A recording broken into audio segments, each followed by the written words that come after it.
서울 교직원 여러분, 안녕하세요. 오늘은 교육활동 보호에 대해 함께 알아보겠습니다.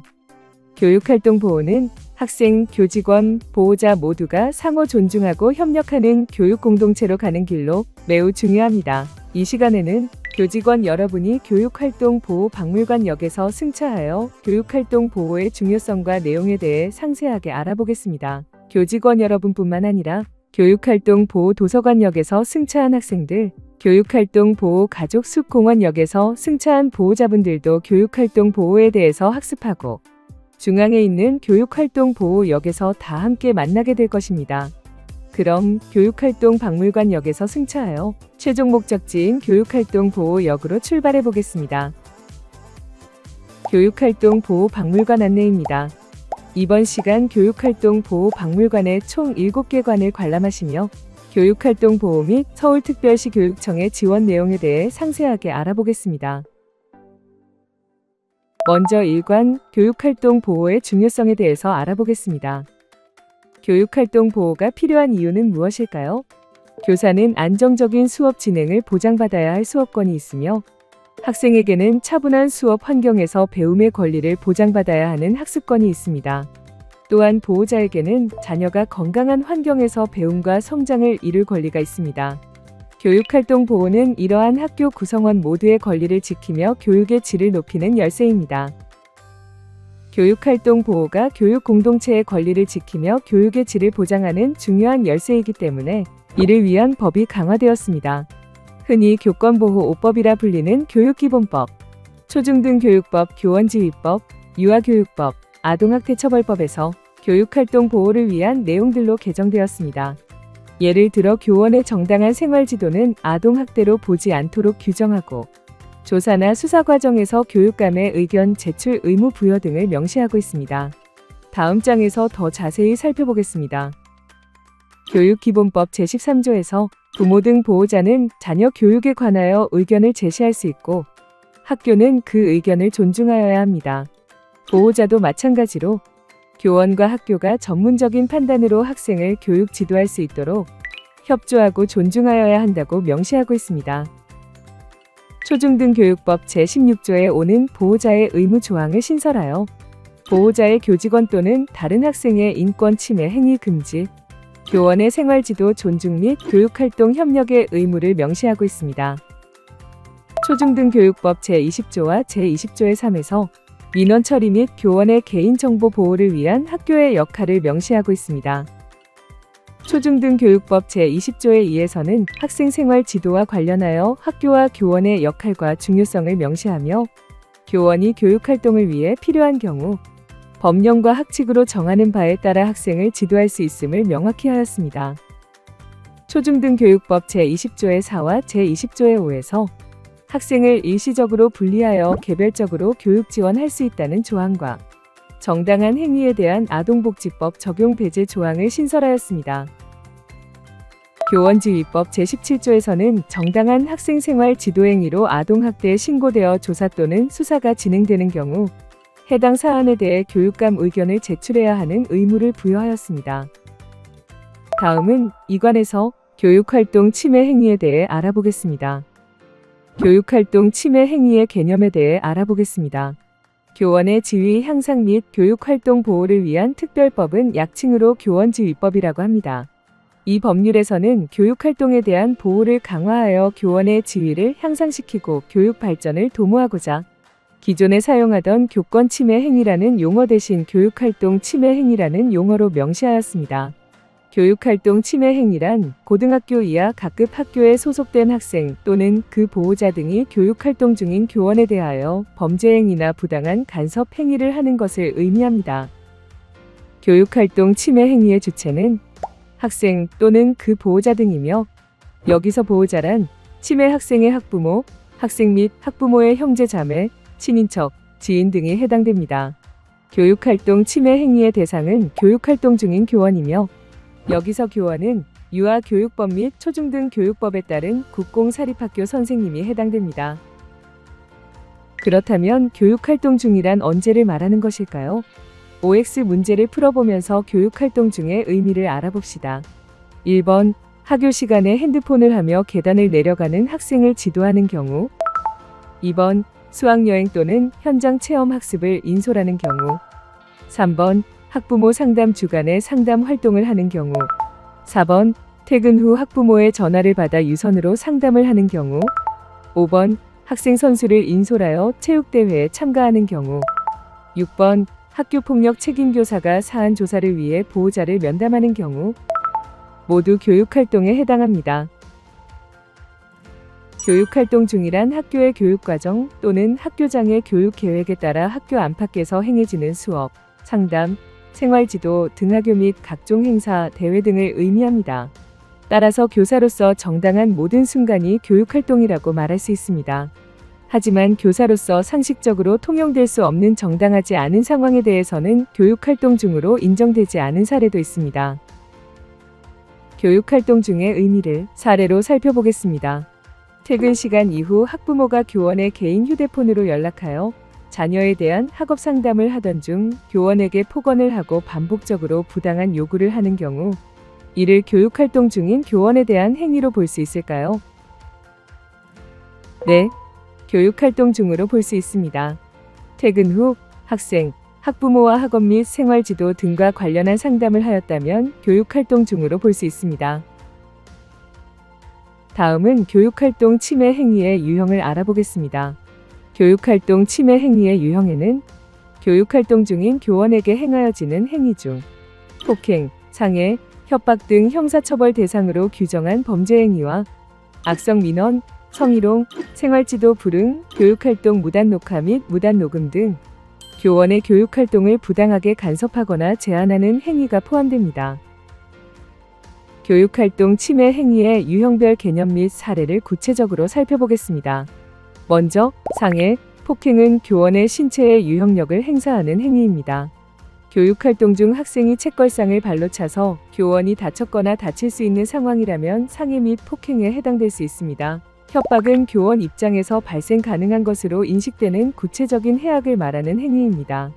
정당한 지도에 대해 아동학대로 신고하겠다고 말하는 경우 협박에 해당될 수 있습니다. 명예훼손은 불특정 다수에게 교원의 사회적 평가를 저하시킬 만한 사실 또는 허위 사실을 구체적으로 말하는 행위입니다. 학생이 다른 학생에게 담임 교사가 특정 학생을 때렸다고 허위 사실을 이야기한 경우 명예훼손에 해당될 수 있습니다.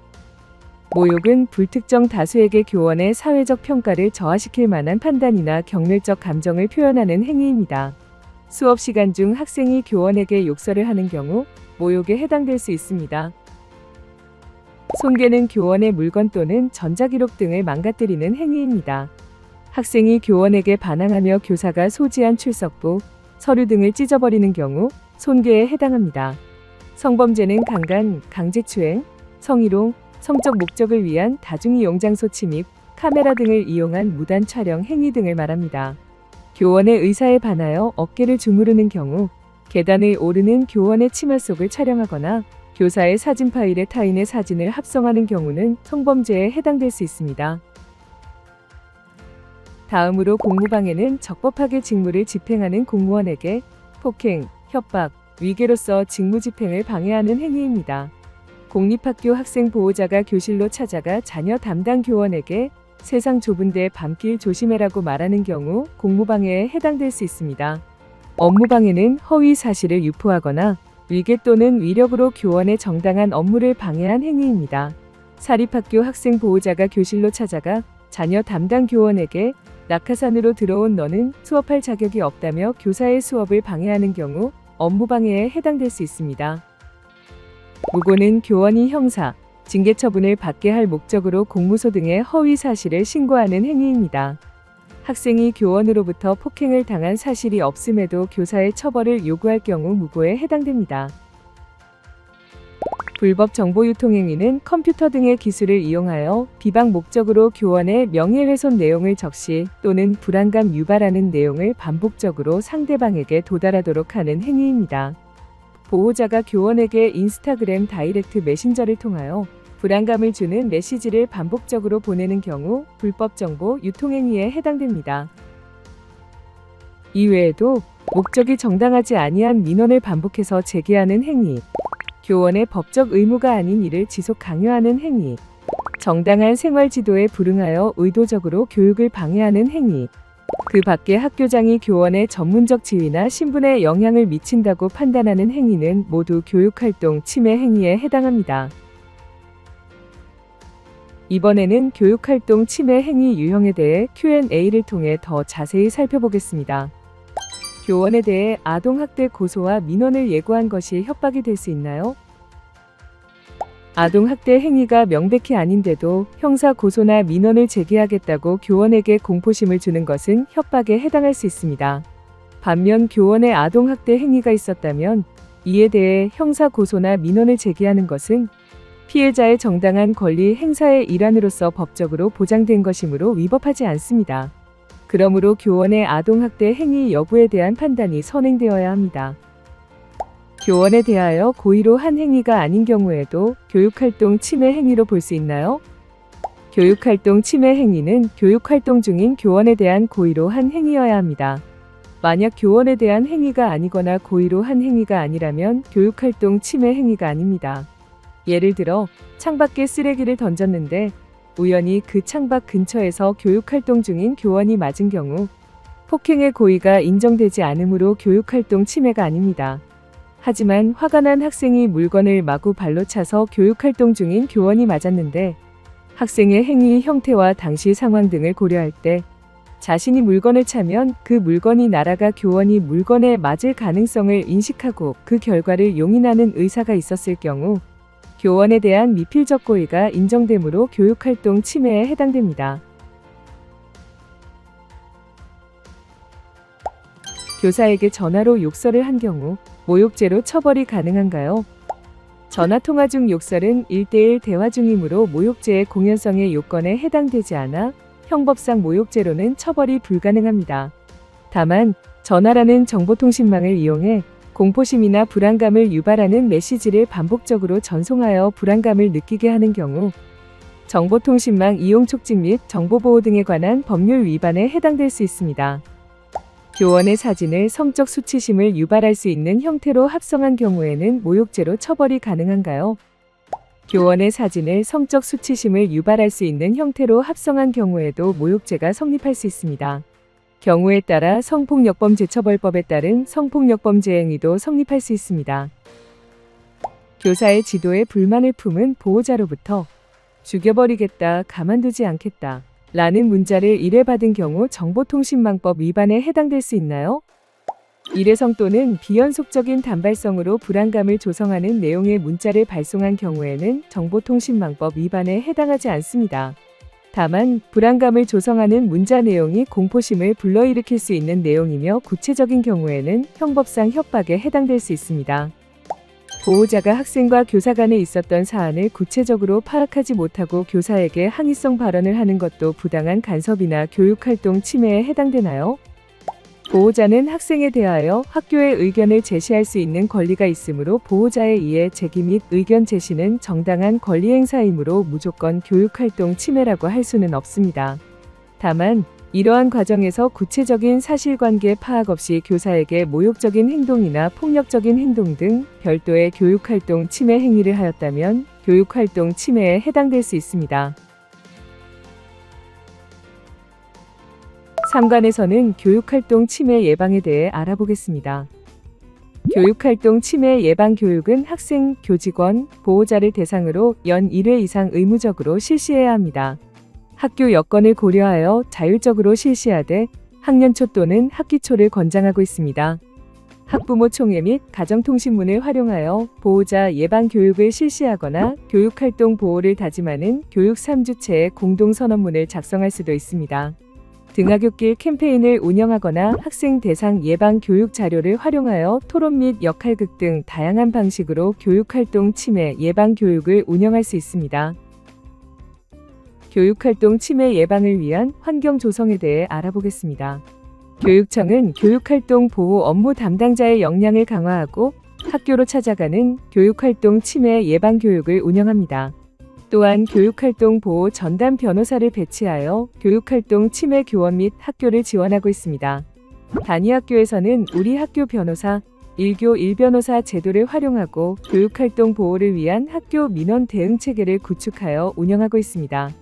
또한 녹음이 가능한 전화 회선이나 학교 방문 사전 예약제 운영을 통해 교육활동 침해를 예방할 수 있습니다. 선생님께서는 교육활동을 사전에 학생, 보호자와 충분히 공유하고 교육활동 및 학생 생활에 대해 기록하는 습관을 가진다면 교육활동 침해 예방에 도움이 될 수 있습니다. 다음은 교육활동 침해 예방을 위한 민원 응대 요령에 대해 알아보겠습니다. 첫째, 민원 응대를 위한 충분한 시간 확보가 필요합니다. 둘째, 폭언이나 반복적인 민원 등과 같은 특이 민원에 대해서는 친절하지만 단호하게 대처하는 것이 필요합니다. 예를 들어 반복 민원이라면 말씀하신 내용은 현재 처리 중에 있습니다. 동일한 답변 외에는 도움을 드릴 수 없음을 양해해 주시기 바랍니다. 와 같이 응대하시는 것이 좋습니다. 셋째, 민원 응대가 어려운 경우 즉시 관리자 등에게 도움을 요청할 수 있습니다. 넷째, 학교장 등 관리자는 학교 민원 응대에 관심을 가지고 교직원이 안전한 환경에서 민원에 응대할 수 있도록 적극 지원하여 교육활동 침해를 예방할 수 있습니다. 교육활동보호 박물관을 잘 관람하고 계신가요? 사관에서는 지역교권보호위원회에 대해 알아보겠습니다. 지역교권보호위원회는 교육활동 침해에 대한 엄정한 대처를 목적으로 하며 교육활동 침해 기준 마련 및 예방 대책을 수립하고 교육활동 침해 학생 및 보호자에 대한 조치, 교원의 교육활동과 관련된 분쟁을 조정합니다. 지역교권보호위원회에서는 심의를 통해 교육활동 침해 행위에 해당하는 경우 피해 교원에 대한 보호조치 권고, 침해 학생과 보호자 등에 대한 조치를 결정합니다. 교육활동 침해 행위가 아닌 경우 학생 및 보호자 등에 대한 조치 및 교원에 대한 보호 조치를 하지 않게 됩니다. 교육활동 침해 학생 및 보호자에 대한 조치 결정 기준을 알아보겠습니다. 조치 결정 기준은 첫째, 침해 행위의 심각성, 지속성 및 고의성. 둘째, 침해 대상의 반성 정도 및 학생의 경우 선도 가능성. 셋째, 피해 교원과의 관계가 회복된 정도. 넷째, 피해 교원의 임신 여부, 장애 여부 및 그 정도. 다섯째, 침해 대상의 장애 여부 및 그 정도입니다. 교육활동 침해 행위를 심해 기준에 따라 점수로 평가하여 조치를 결정하게 됩니다. 교육활동 침해 학생에 대한 조치로는 1호 학교에서의 봉사, 2호 사회봉사, 3호 교내외 전문가에 의한 특별교육 또는 심리치료, 4호 출석 정지, 5호 학급 교체, 6호 전학, 7호 퇴학 처분이 있습니다. 또한 침해 학생의 보호자도 특별교육 또는 심리치료를 함께 받아야 합니다. 교육활동 침해 보호자 등에 대한 조치로는 1호 서면 사과 및 재발 방지 서약, 2호 교육감이 정하는 기관에서의 특별교육 이수 또는 심리치료가 있습니다. 정당한 사유 없이 특별교육 및 심리치료에 참여하지 않는 보호자를 대상으로 최대 300만 원 이하의 과태료 부과가 가능합니다. 교육활동 침해 피해 교원을 위해서는 심리상담 및 조언, 치료 및 치료를 위한 요양, 특별휴가, 공무상 병가, 보호조치 비용 청구, 교육활동 침해 행위에 대한 고발, 교육활동 침해로 인한 비정기 정보 등의 보호조치가 운영되고 있습니다. 5관에서는 교육활동 침해 사안 처리 단계에 대해 알아보겠습니다. 교육활동 침해 사안 발생 시 단계별 처리 절차에 대해 알아보겠습니다. 먼저 학교에서는 초기 대응 및 사안 신고를 하고 피해 교원 보호 및 사안 발생 보고를 합니다. 교육지원청에서는 사안을 조사하고 지역교권보호위원회를 소집 및 운영하여 조치를 결정합니다. 학교에서는 조치를 이행하도록 하여 보고하고 이후 학교와 교육지원청은 피해 교원에게 필요한 지원을 통해 피해 교원을 보호하고 사후 관리를 하게 됩니다. 교육활동 침해 사안 처리 시 유의사항에 대해 알아보겠습니다. 사안 조사 시에는 피해 교원과 침해 관련 학생, 보호자 등을 분리하여 조사해야 합니다. 가능한 수업 시간 이외의 시간을 활용하되 부득이하게 수업 시간에 사안 조사가 이루어지게 되면 별도의 학습 기회를 제공하도록 합니다.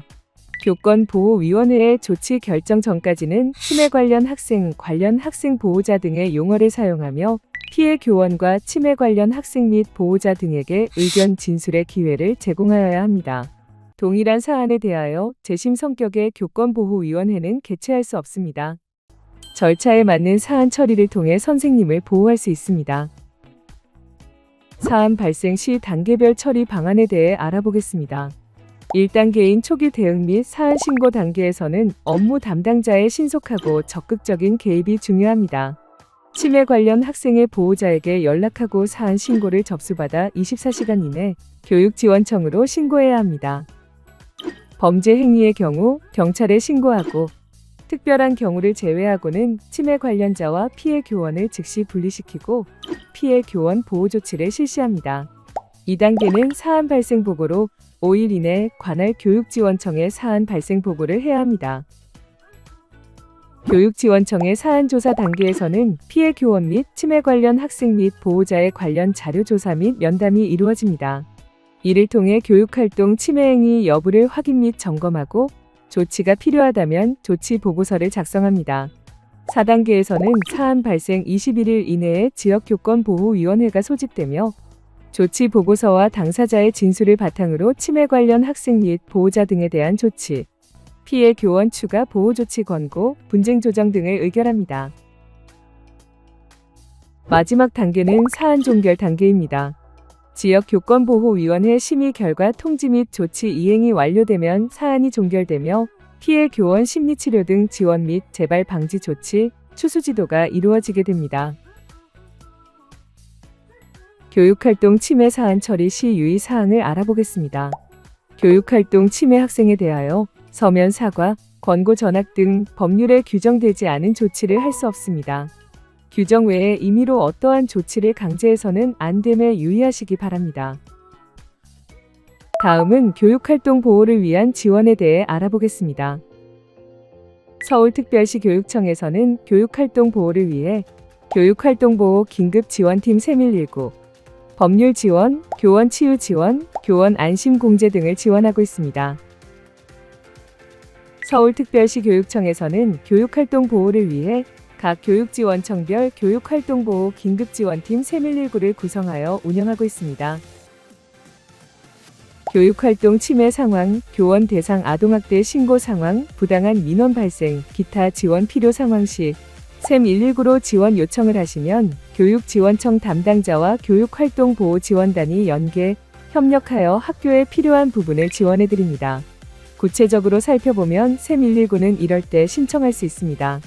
교권 침해가 우려되는 상황으로 사전 대응이 필요할 때, 교권 침해 해당 여부 및 교권보호위원회 절차에 대한 전문적 조언이 필요한 경우, 교권보호위원회 신청과 관련하여 심리적 부담이나 어려움이 있을 때, 보호자가 교원에 대해 아동학대 신고를 예고하며 민원을 제기했을 때나 아동학대 신고를 접수한 경우, 그 밖에 교육공동체 간 의견 충돌이나 요구 갈등으로 조정이 필요한 경우, 교육활동 침해성 특이민원에 대한 도움이 필요할 때, 학급 내 어려움을 보이는 학생에 대한 지도 및 교육 방법이 고민될 때, 직무 스트레스, 우울, 불안 등으로 심리상담 심리치료가 필요할 때, 교육활동 침해가 우려되는 교실에 도움 인력이 필요할 때 신청 가능합니다.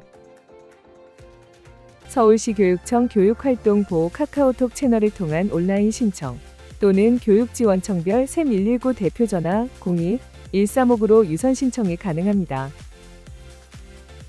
카카오톡 채널을 통해 교육활동 보호를 위한 신속한 지원을 받으실 수 있습니다. 교육활동 보호를 위한 법률 지원 안내입니다. 교육활동보호 법률지원단, 선생님 동행 백인의 변호인단, 교원 안심공제 법률 서비스, 1교 1변호사 제도를 통해 전문적인 법률 서비스를 지원받으실 수 있습니다. 학교와 계약한 변호사가 교육활동 관련 법률 자문을 지원하는 1교 1변호사제, 교육활동 침해 사안의 민원 처리 및 사안 조사를 지원하는 11개 교육지원청 교육활동 보호 전담 변호사, 교육활동 침해 피해 교원 및 학교 요청에 따른 법률 상담을 제공하는 법률지원단을 운영함으로써 다각도로 충분한 법률 자문을 받을 수 있도록 법률 지원을 강화하고 있습니다. 선생님 동행 백인의 변호인단은 정당한 교육활동 중 신고, 고소, 고발을 당한 경우 초기부터 변호인단의 전문적 지원을 받을 수 있도록 한 내용입니다. 교원 본인이 희망할 경우 샘 119로 신청하면 바로 변호사를 연결해주고 지자체 조사까지 지원하여 아동학대 피신고에 대한 대응을 강화하고 있습니다. 치매 관련 민형사 소송에 대응하는 경우 학교 대상 행정소송 제기된 경우 등의 소송 비용을 지원하는 교원 안심공제 법률 서비스도 지원받을 수 있습니다.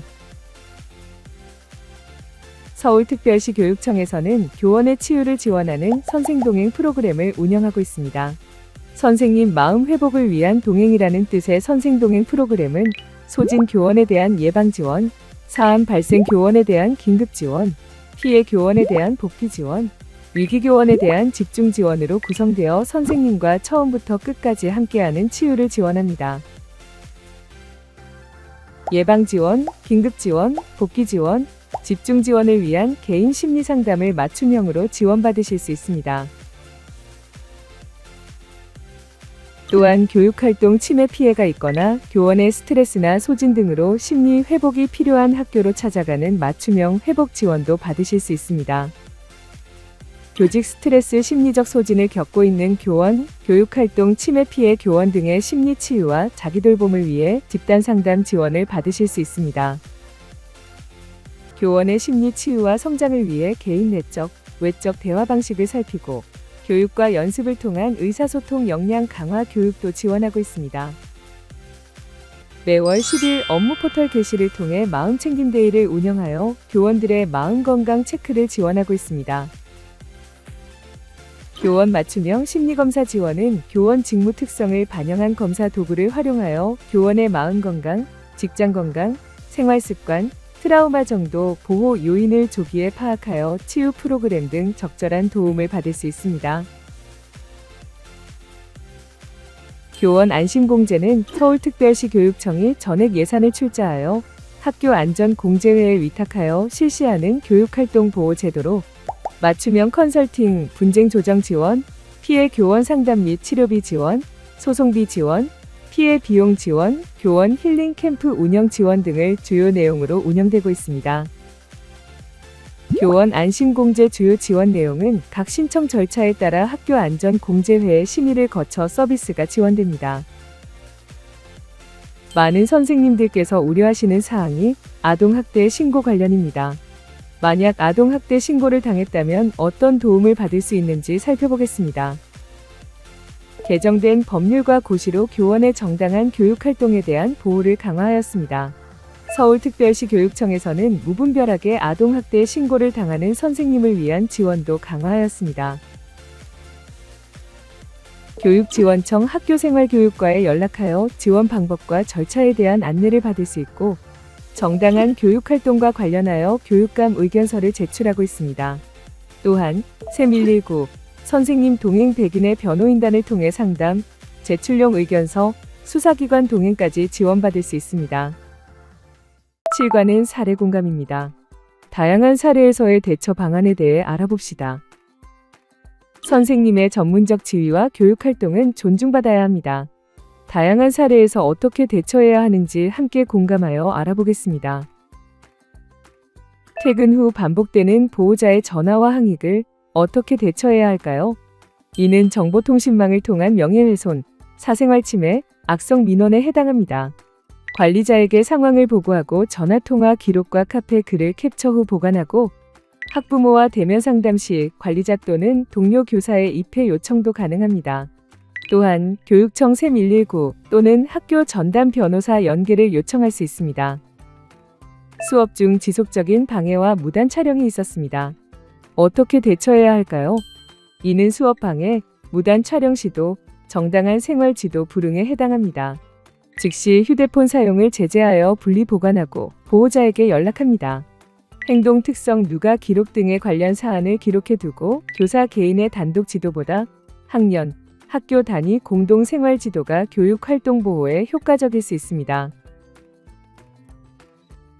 수업 방식에 대한 부당한 요구가 계속됩니다. 어떻게 대처해야 할까요?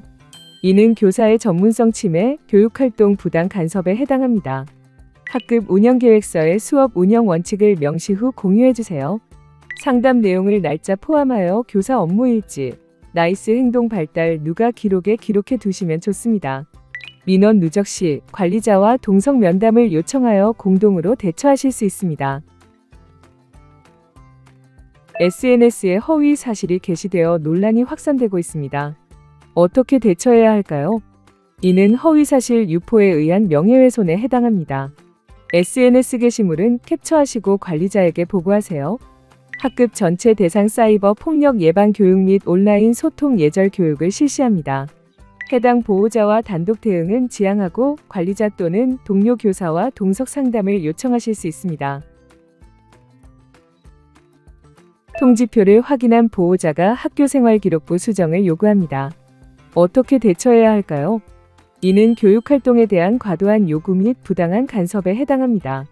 교내 민원 대응팀을 중심으로 학교생활 기록 작성에 대한 권한은 교사에게 있음을 안내하시고 정정이 필요한 경우 학업성적관리위원회 등의 과정을 거쳐야 함을 안내하시기 바랍니다.